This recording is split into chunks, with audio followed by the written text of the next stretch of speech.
all of our presentations here at RRU University, we would like to begin by acknowledging that we are located in the traditional lands of the Kusepsun and Lakwangban families, and it has been a long tradition of teaching and learning on these lands. I'm Francisco Levi, and I'm an education specialist here at RRU University, and I'm so excited to be here with Dr. Niels Agger-Gupta, Acting Director of the School of Leadership Studies, and with Dr. Wanda Kraus, Associate Professor of the School of Leadership Studies. And also with some alumni that we'll present later to learn more about leadership studies at RRU University. Thank you for being here, Niels and Wanda. And we're also here with some folks that you can't see on video, but will be in our chat box. So a big thank you to our enrollment services for being here and helping answer any questions that come from today's session. Now I'm going to jump to the agenda. But before we get into the agenda, I would like to know a little bit about who you are. So please, you can use the chat box at the bottom and let us know what sector are you currently in, or what city are you joining us from today, or what you're hoping to learn in today's session. That will help to get a sense of what information can we provide you to make sure that this session was helpful for you today. All right, so while the introduction starts coming in, I will explore how our day is going to look like. Next, we will move into a brief exploration of the RRU University experience, and then move into the program information and cap off with the application process and requirements walkthrough. Of course, we will leave time at the end of today's session for any questions that have come up, but please feel free to pop questions in the chat box as they come up for you. We are more than happy to engage as they come.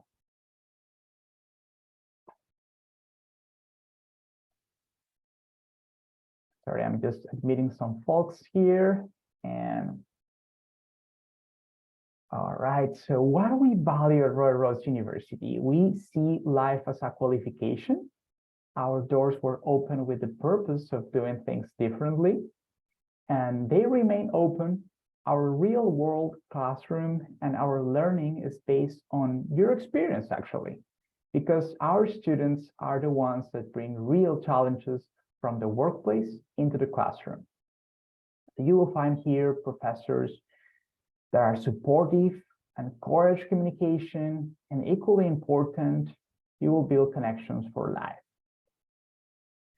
Let me tell you that we are also an Ashoka campus.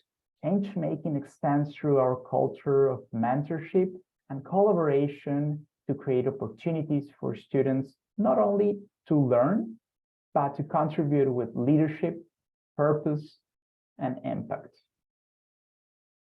So with that, I will pass the microphone over to Niels to tell us more about this program. Well, thank you very much, Francisco. I would also like to introduce an alum of our MA Leadership Program, Veronica Woodruff, who's in Pemberton, BC. And you'll get a chance to hear from Veronica in just a bit about some of her experiences, and you can ask her questions as well. Yeah, I think I just wanted to also mention that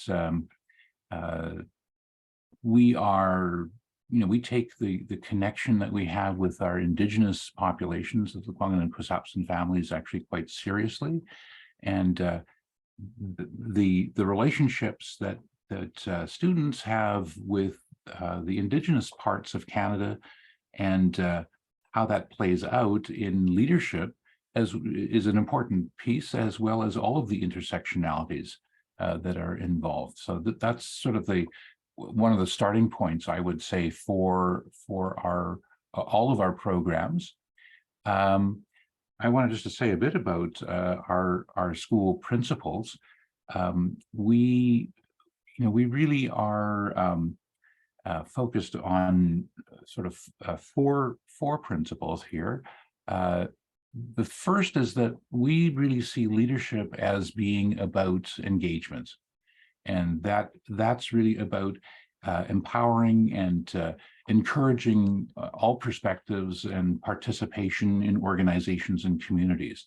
And that becomes important throughout the 2 years of the MA Leadership Program, or even in our graduate certificates or diplomas.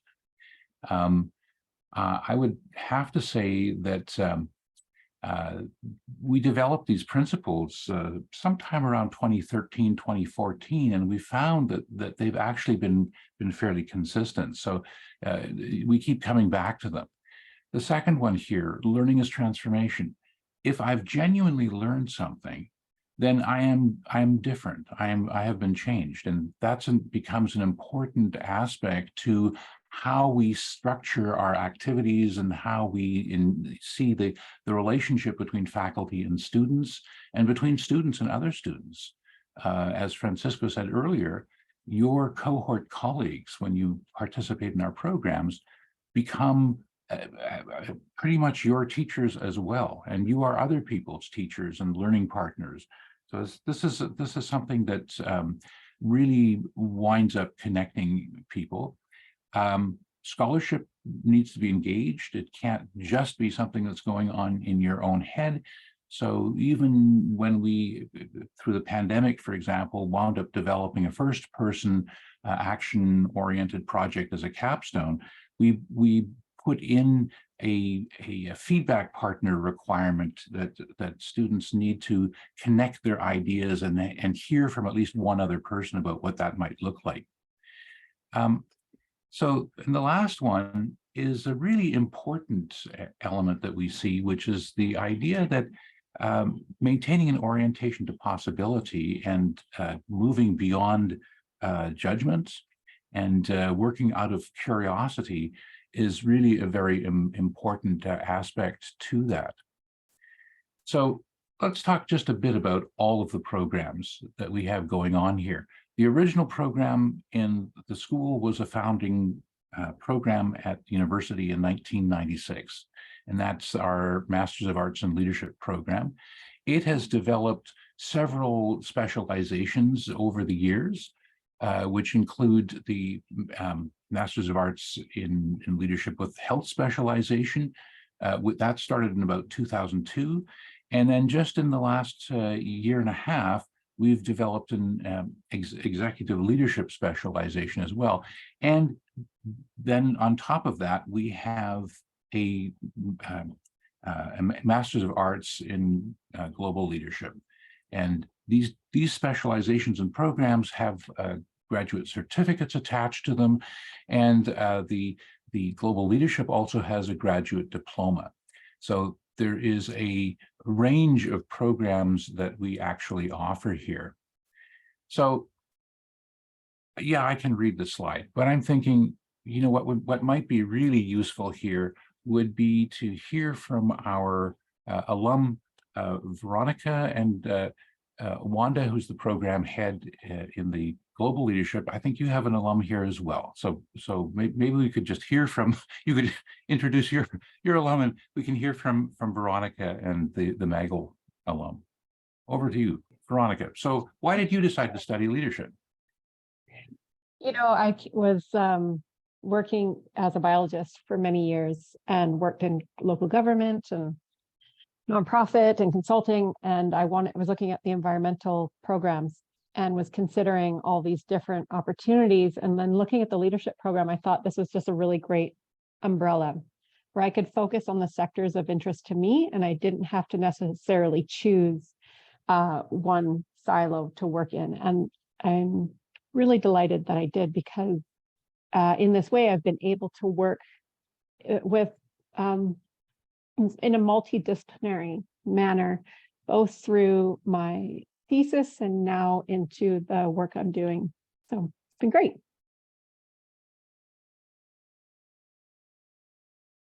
Thank you, Veronica. Let me introduce Wanda Kraus, our MA Global Leadership Program Head. And you can introduce your alum. Thank you, Niels. Thanks. Yeah. Hello, everyone. I'm Wanda Kraus, Program Head of the Global Leadership Program. And I am located as well on the beautiful traditional lands of the Kasepsan and Lekwungen families. So joining you from here as well. We do have Leah joining us. Leah, if you can unmute yourself. Leah has been part of the MA in Global Leadership Program, the intensive stream. So as Niels had mentioned, we have a couple of programs, actually several programs.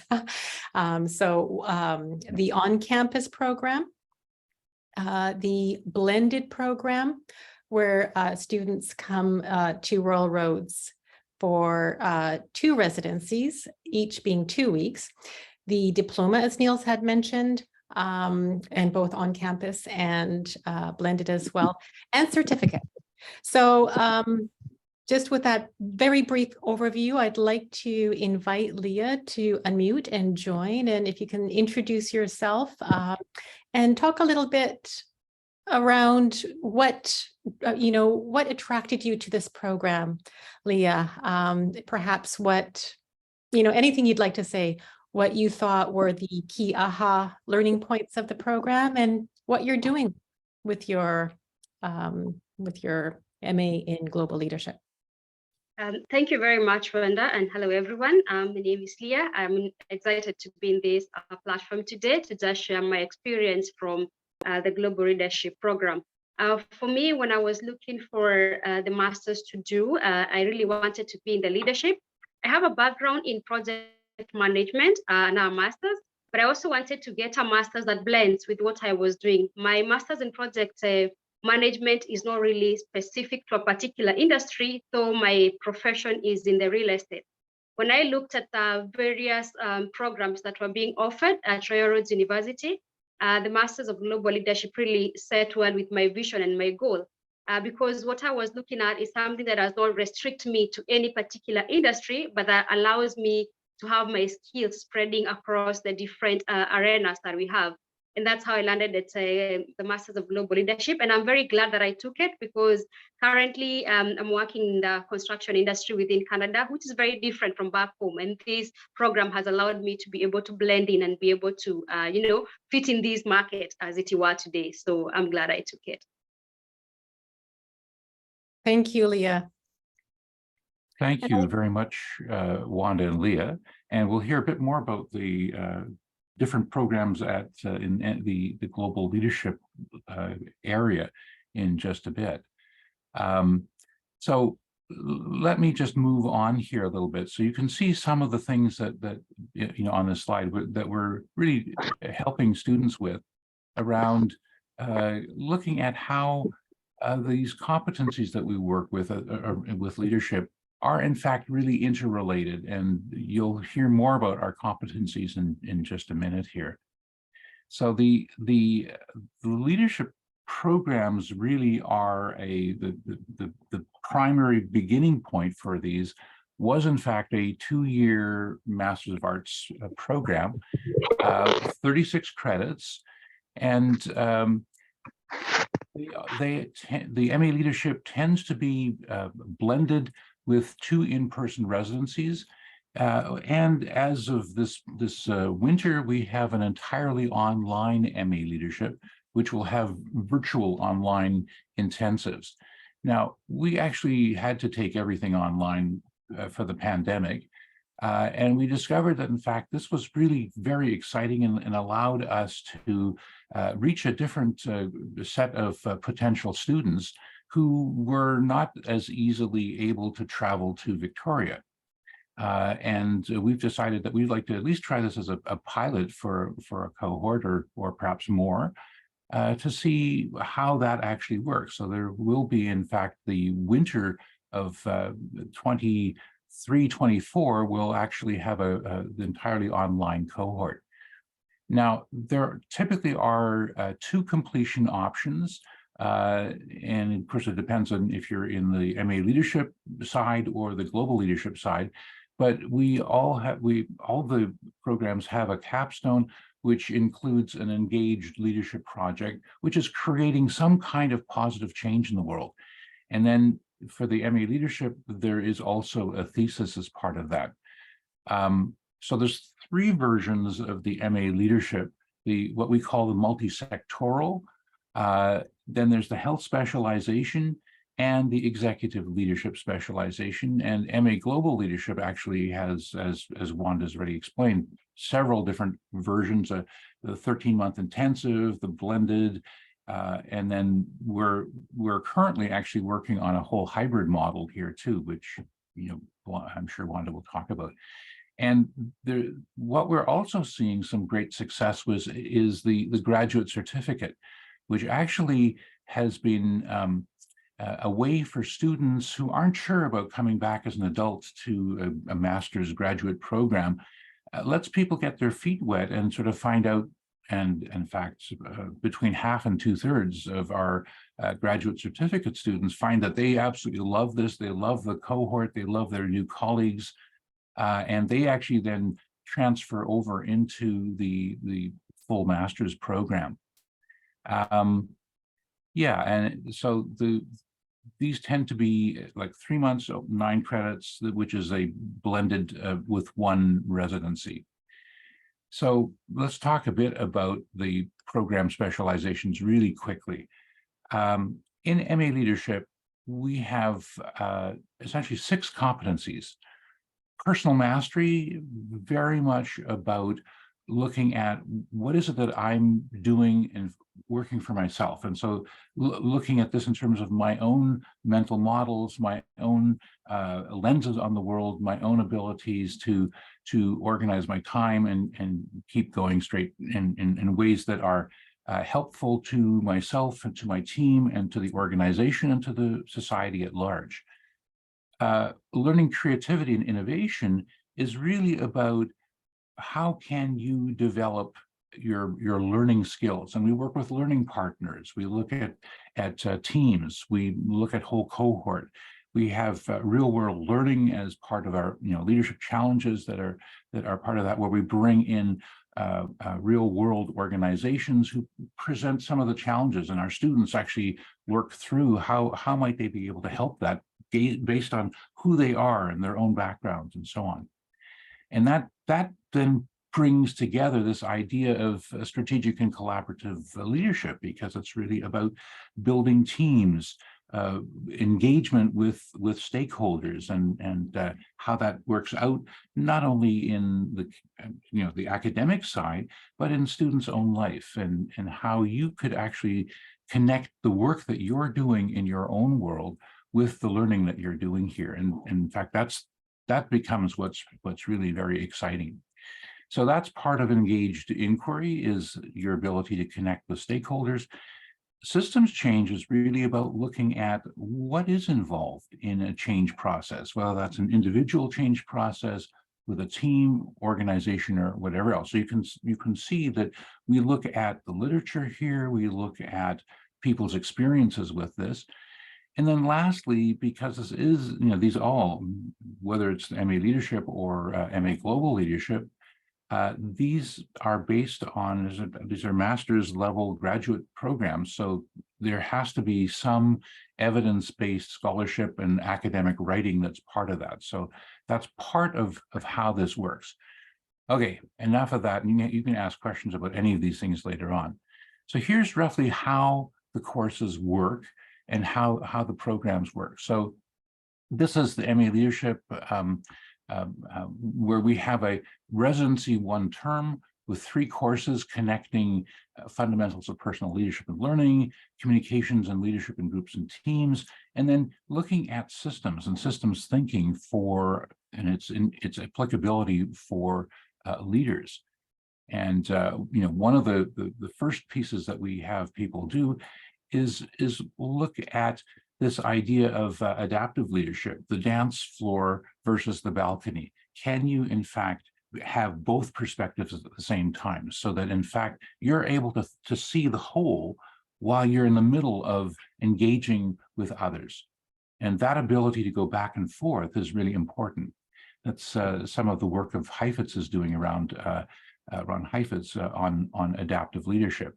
That's residency term 1, where that already starts. The distance one includes this first Lead 516, Concepts and Theories of Leadership in Organizations. which really looks at personal leadership, but it also connects the field of leadership with your own experience. And so that becomes a really important foundational course. At that point, people have a whole choice of electives, and except that if you want to do a thesis, you do need to do the LEAD 519, the action-oriented research.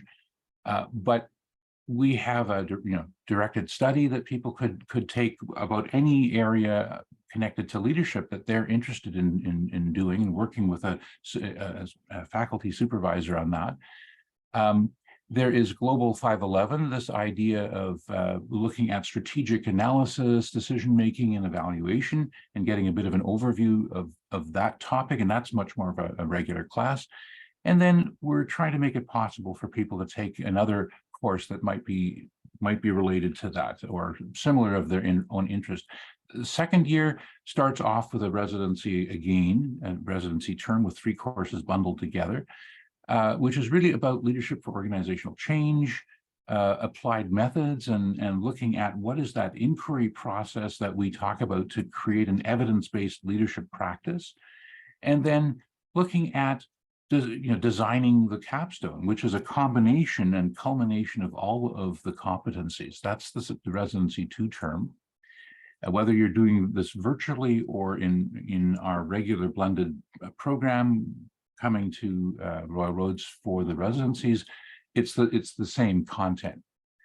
And then the second distance piece here is really about the capstone, which is really about the student's choice to, do they want to do this as just a project, which is a shorter term, and then there's a connection. If they take the 640 Engaged Leadership Project, then they also take the LEAD 680, which is really about putting all the pieces together.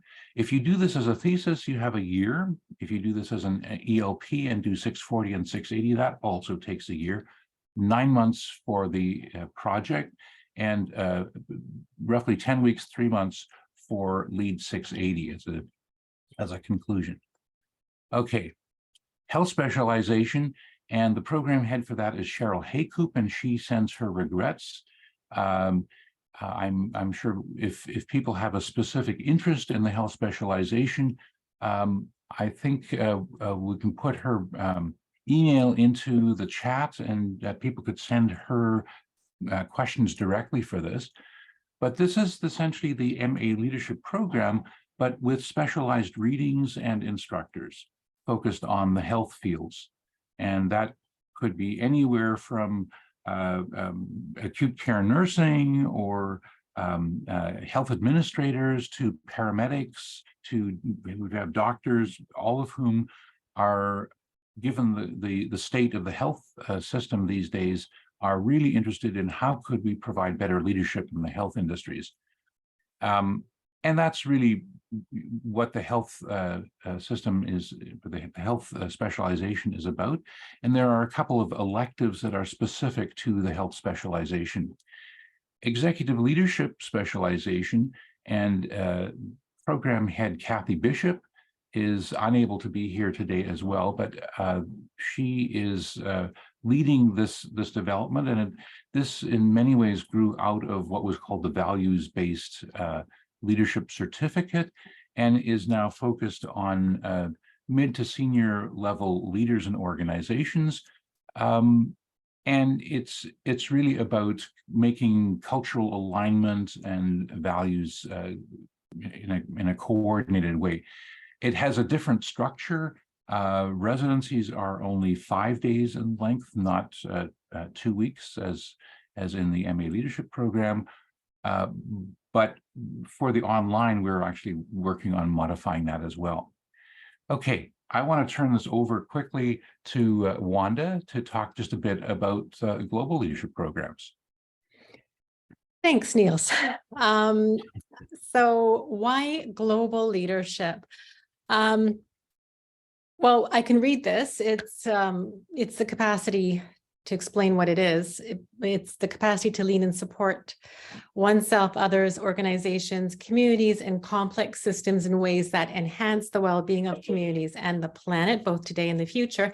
And what that all, in simpler words, is about is connecting leadership to a broader orientation to leading your capacities, your teams, your organizations to address usually intercultural, diverse related issues, and as well what we call wicked issues.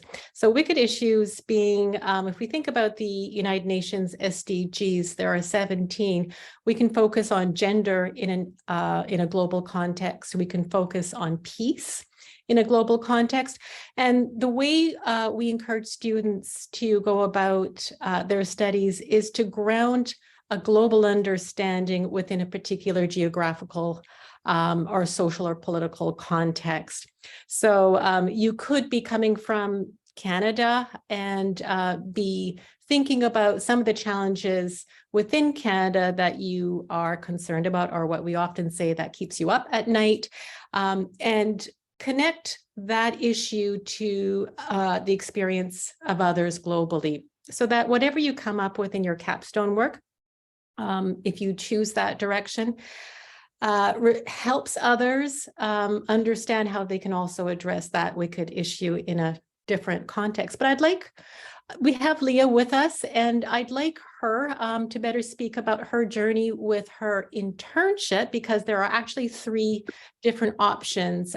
There is the capstone, the internship, and the possibility of going abroad to take 2 courses instead. So Leah, if I could invite you again to talk about your experience with your internship and any highlights you have that you'd like to share. Yeah, thank you very much. I took the internship, and I should proudly say that I was actually the pioneer in this journey for the internship. It was quite an eye-opening experience for me, because my concern first was, how do I get to plug into a new market, having come from Kenya, being my home country, and now I want to intern in a very different kind of market. But that having been said, first of all, I will also thank the Muggle group as a whole. You came in very handy, Wanda, and your team, and you're able to guide us through it. It was an interesting internship. I did intern within the healthcare world. I interned with an institution that deals with people that live with autism. And I interned as a research, basically as a research analyst. And I did carry out for them an organizational research about the unplanned changes in organizations and how that affects us. It was an interesting journey, so to say, and also thanks to my supervisor during that period. So what I would say is, for anyone who will be willing to take the internship, 1, you should start scouting for these internships early enough. And number 2, you have to be creative, like outside the box. What do I mean? For me, I had to approach the employer where I was working then and give them a proposal for my internship. So I did not just go through the regular application when people advertise for internships within the organizations. I went and approached them and told them, this is my value proposition for you. If you give me the chance to intern with you, then this is what I'm going to deliver to you. And that's what I did. And I was able to intern with them and give them a research that they're going actually to implement for their policy formulation within the organization. And I would say it was really a very good experience for me. Wonderful. Thank you, Leah. And what I can add to that is, I'm aware that Leah's internship work and the report that she produced was built on stellar research, and her organization was super thrilled with her work and support. And I just wanted to go back to the competencies that Niels had mentioned earlier. Actually, in global leadership, we have 9. So we've got, a few more. And so just very briefly, those are personal leadership working in a global context. And under that, there's self-reflective practice, resilience, adaptability, these kinds of things, but in a global context. Secondly, we have leading in a global complex context, and that has to do with general, specific, and general knowledge around culture, intercultural interaction, communication, intercultural group facilitation. And then thirdly, we have leading sustained change in complex environments. And what that includes is being very aware of the social conditions you're working in, the political and economic issues you are also seeking to address, and always thinking about the systems in which you're working. So those are organizational systems or larger planetary level, what we call in terms of planetary health-oriented issues. And so being able to lead in those complex environments. So I'm just wondering, since Leah, you've had the opportunity to dive deep into all these 9 competencies, and I kind of categorize them according to 3 broad categories. Which ones, I'm curious to, which ones did you feel were the most difficult for you to develop or grow into, and how have those competencies now helped you? Well, that's an interesting question. Thank you, Wanda.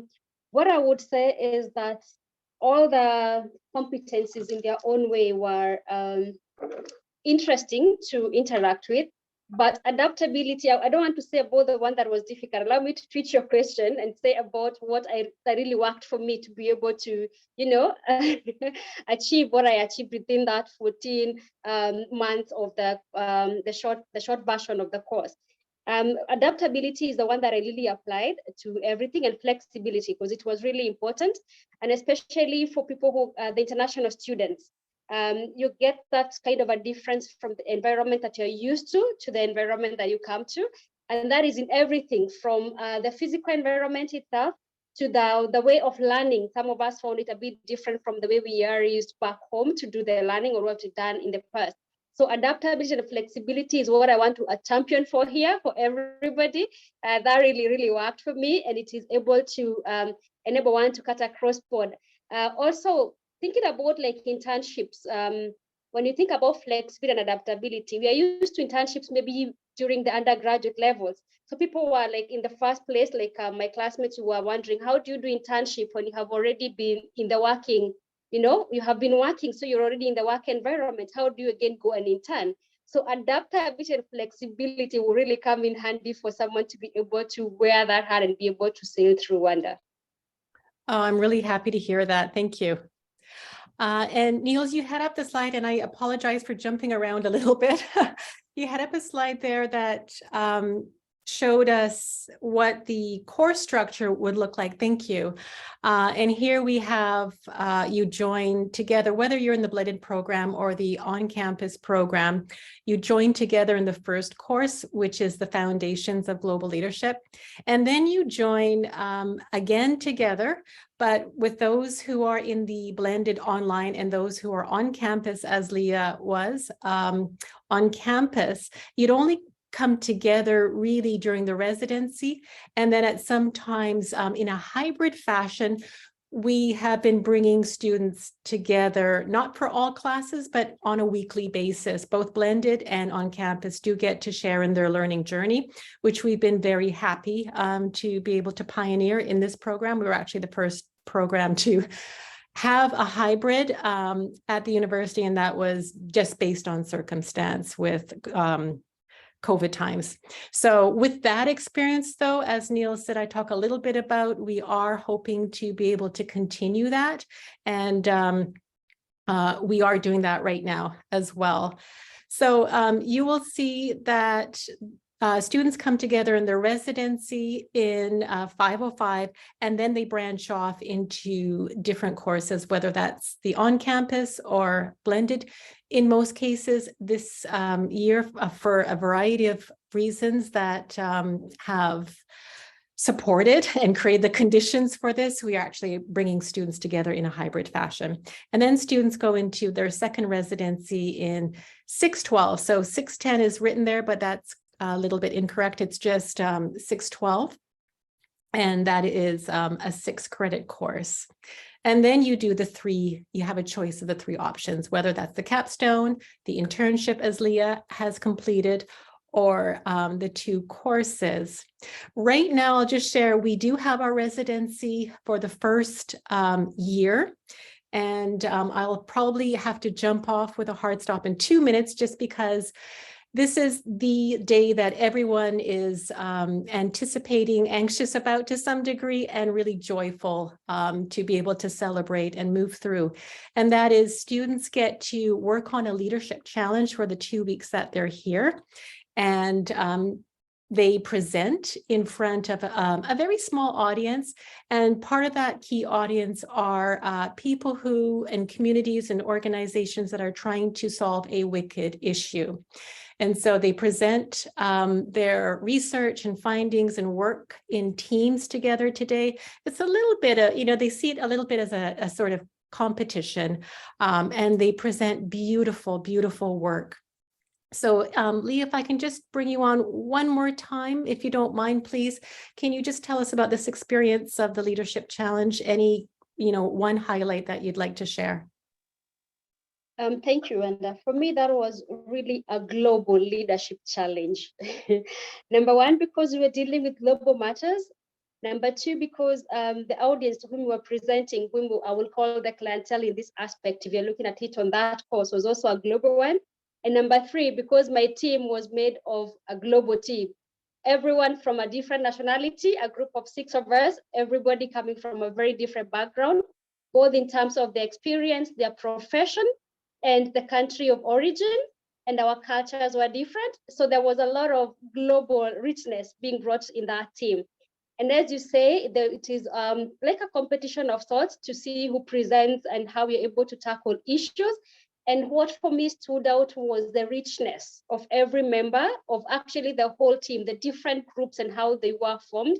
When it came to the presentation day, the presentations that came on board were like, these are actually things that are high level, that we actually, I was able to see how impactful the global leadership training is, because the kind of solutions that came at the front were actually global solutions.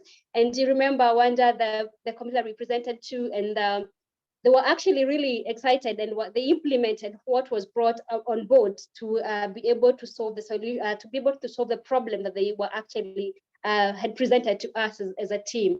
And for me, that experience also taught me how to be able to cut across board and deal with people from very different experiences, I would say. So for anyone actually looking to be maybe in government and policy influence areas, this is a very good challenge for them to be able to take. It is very enriching experience. Thank you, Leah, so much for putting into words much better than I could the experience. I just get to witness it, and it's really, for me, a huge joy. I just want to take 30 seconds to cover this slide right here, which is we do have one option. It's an elective course to go abroad. And I'm aware that many students do join the program, they do say this, just because of this one course. And it's, we are going to Ecuador again. This will be our 5th time. Last year we did India virtually. And it's just an opportunity to have rich experiences learning. And you can see from these pictures that we crossed many different geographical areas.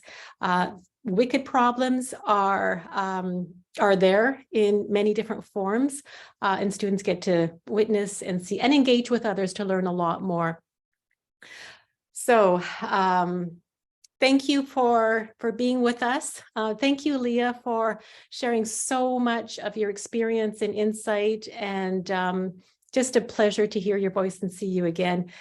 I just put my email in the chat for anyone who wants to connect with me. I'm happy to answer any further questions. I do have to hop off right now to join the Leadership Challenge. Thank you. Thank you so much, Wanda, and thank you, Leah. That's been really, really helpful. I would like to actually give Veronica a chance to just talk a bit about her experience in the program too. And perhaps you could just talk a bit about, for just a few moments, about your capstone experience. I know you did a leadership challenge in your first residency too, so dealing with a challenging problem for a nonprofit organization. And then you then took all of those things and did your own thesis. So maybe just take a few moments and describe some of those things. Sure. Yeah, I liked Leah's description there of on a global scale, and in my experience within our program, we had one person in a cohort was from the States, but other than that, it was across Canada, and we had people from sectors from, childcare and government and CFL and sort of this broad range of experiences in our cohort. And I was surprised about how the first term was set up. It was really focused on personal growth for the first third, and then self in community, and then looking finally at self in systems. And so that progression of first internal reflection to outwards to community to larger systems really sets up the whole rest of the program. And for me, I decided to go the thesis route and did my thesis in disaster management around flood risk.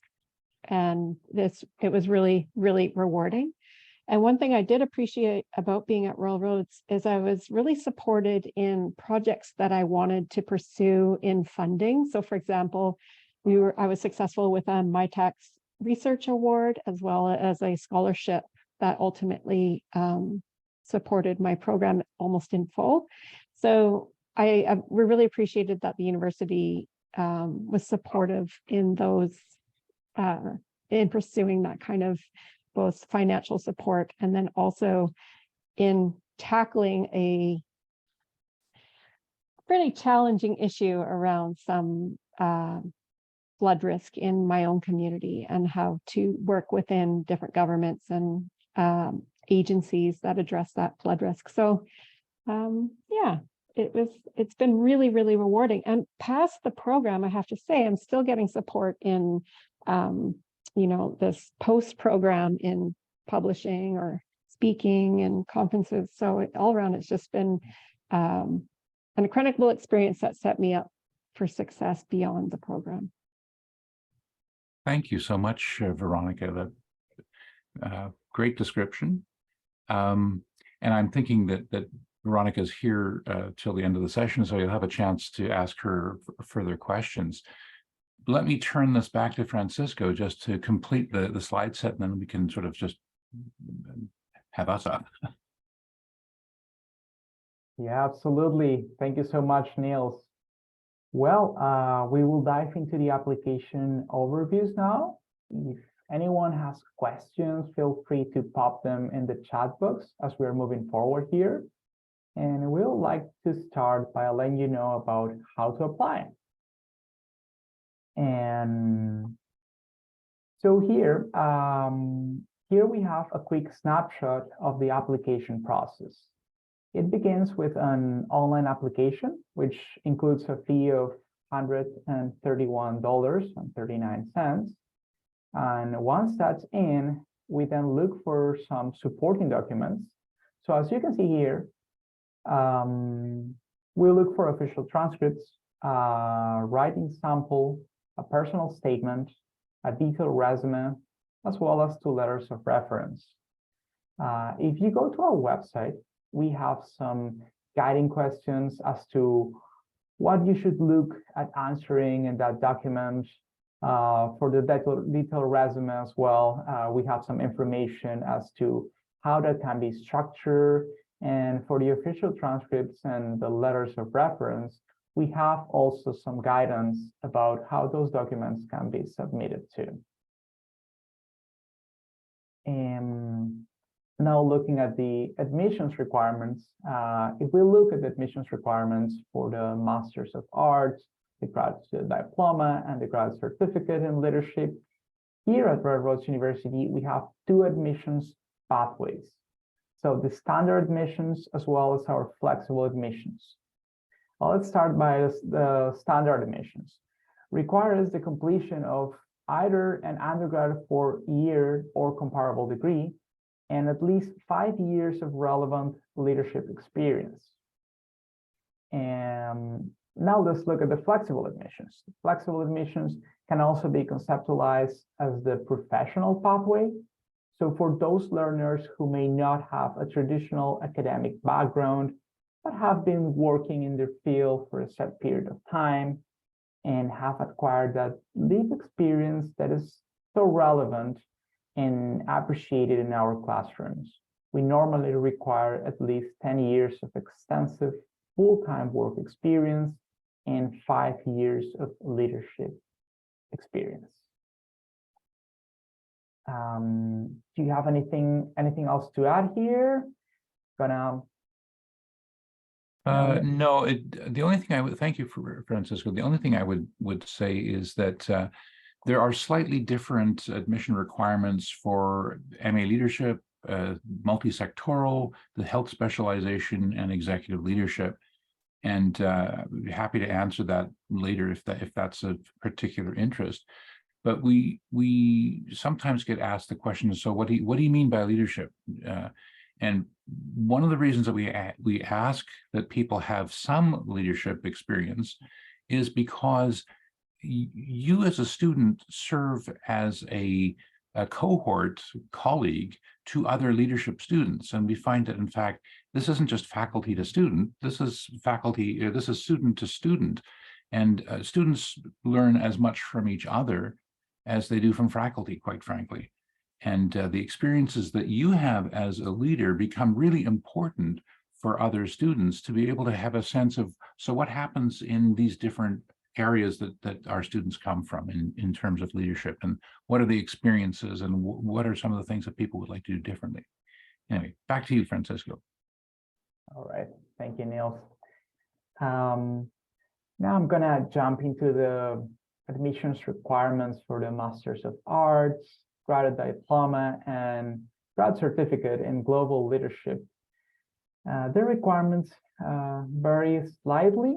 For standards admissions, we require a GPA of B or 3 instead of 3.3 for the leadership one, and 3 years of general leadership experience, plus demonstrated and significant cross-cultural experience gained through travel and/or work.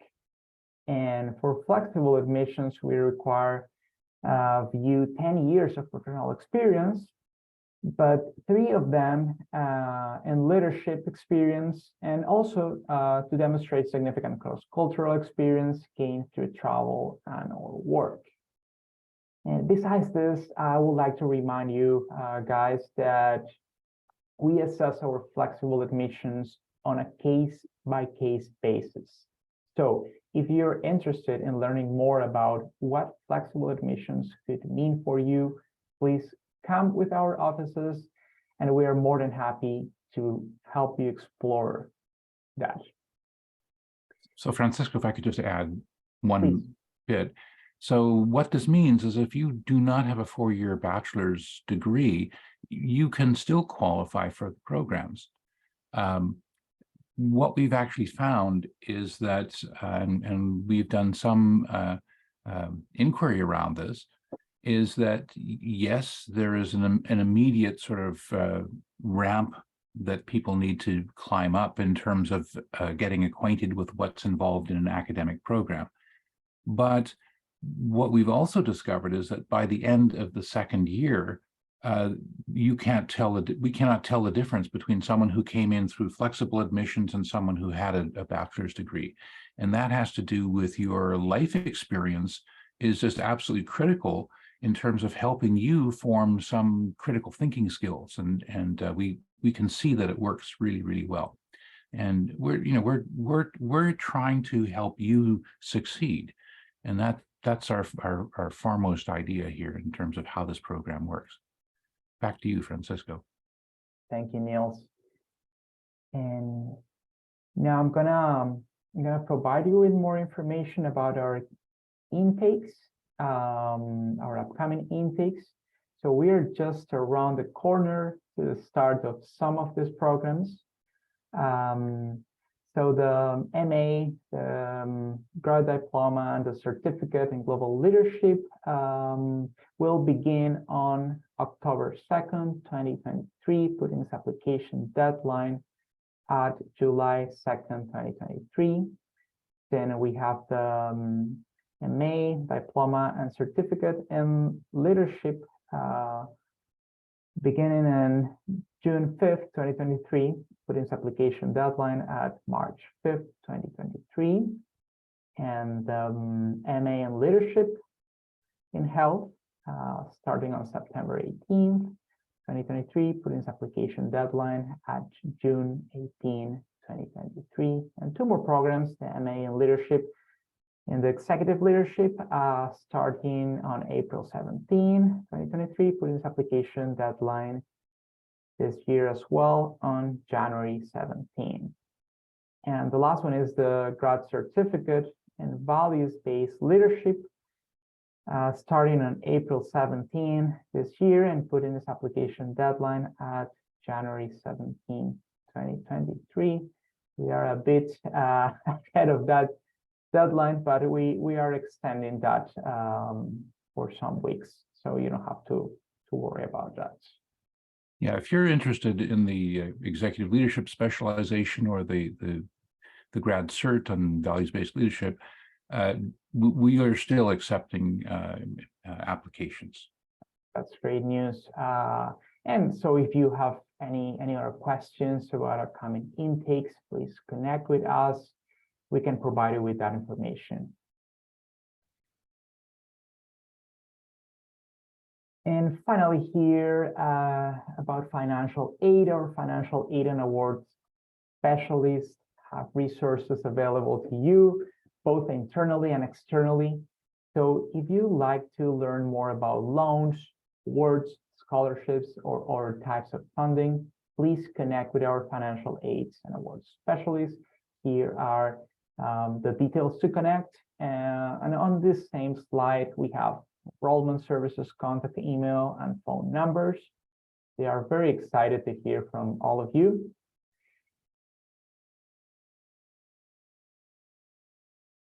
Yeah, thank you. And with that, we have come to the end of the presentation portion of today's session. I'm gonna stop the recording now, and we can start the Q&A part of today's session. If you agree, Niels, or you have any words to add?